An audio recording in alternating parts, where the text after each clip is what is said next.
Welcome to the Fantastic Fogies Happy Hour, where I'll get happy, or it'll take at least an hour.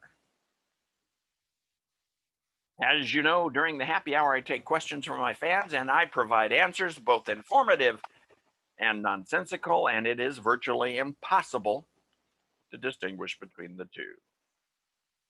Tonight's first question comes from Carol. She's a seamstress and wedding decorator from Washington State, and she asks, why would anyone vote for Joe Biden when he is such a liar? Great question. Well, Carol, why people vote for candidates when their words are false is the great bane of democracy. I believe that too many people are affiliated with a party based on that party's image, not on its policies, not in the facts, and not on the truth. I would suggest that this affliction affects Democrats disproportionately because too many of them reject what the modern Democrat Party represents in favor of an antiquated view of that party based in the politics of the past. John F. Kennedy, for example, was a Democrat, but his views today are viewed as primarily conservative. Think of the phrase, ask not what your country can do for you, but rather what you can do for your country. That hardly sounds liberal. In the end, it is both dangerous and detrimental to our republic to ignore the reality and consequences of the lies in favor of how one chooses to see their preferred candidates and parties. This is the victory of image over substance. As for poor old lion Joe Biden, well, 50 years is a long time in politics. And as words are the high volume product of politics, he has said an awful lot, most of it untrue. Sadly, Carol, some voters prefer the lies to the truth. More importantly, some will vote for the lies because it hides their true aims and goals, such as liberal progressives. To them, Biden is a fragile Trojan horse from which they plan to spring and take over our country. And in that goal, lies are both necessary and useful. The good news is it's very easy to tell when Joe Biden or any politician is lying.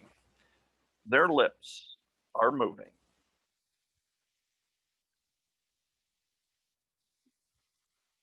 Our second question comes from my sister, who's back this week. I have made much fun of her mental health, which is completely in jest and for humor. She is a stable, normal, and mentally healthy person.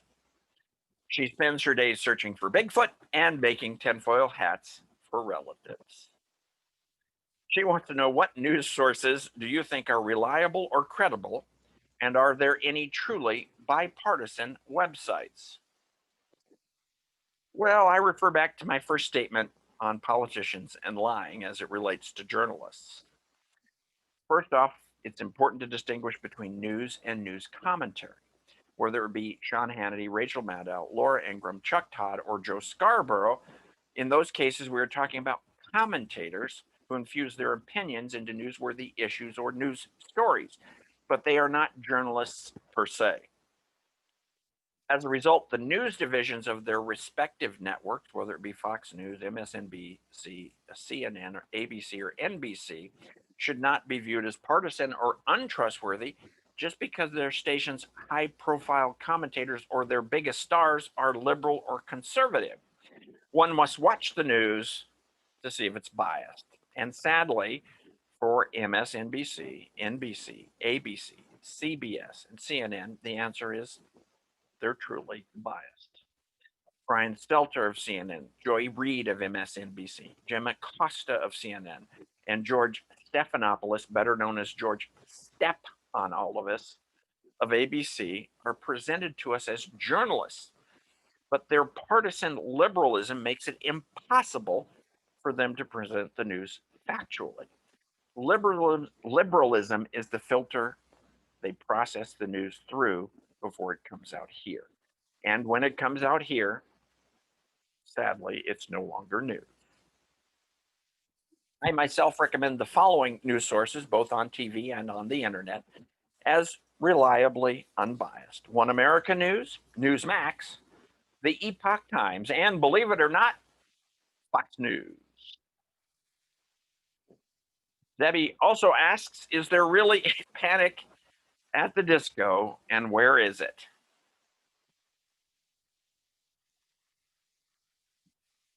Panic at the Disco is now the solo project of American musician Brendan Urie. It was originally a pop rock band from Las Vegas, Nevada, formed in 2004. To answer the questions, there is never any panic at the disco, as it is impossible to panic in bell bottoms, weighed down by 40 gold chains on roller skates. As for its location, it's nowhere, man. There are none left. Our final question today comes from Arnold, a pet detective and taxidermist from Dismal Springs, Florida. And he wants to know, what problem or situation did TV make you think would be common when you were growing up that you found later was not? Well, I grew up in the 70s. And in the 70s, when I grew up, the two biggest crises facing television characters was quicksand and amnesia. I literally grew up in abject fear of both falling into quicksand and suffering from amnesia, which would cause me to forget about the harrowing dangers of quicksand. In my entire life, I've never come across a single person who has suffered from complete memory loss or fallen into quicksand. Of course, that does not count our friend Lion Joe Biden, who suffers from memory loss and is spinning and sinking in mental quicksand every day. Well, that's the happy hour. I'm the fantastic Fogey. God bless and good night.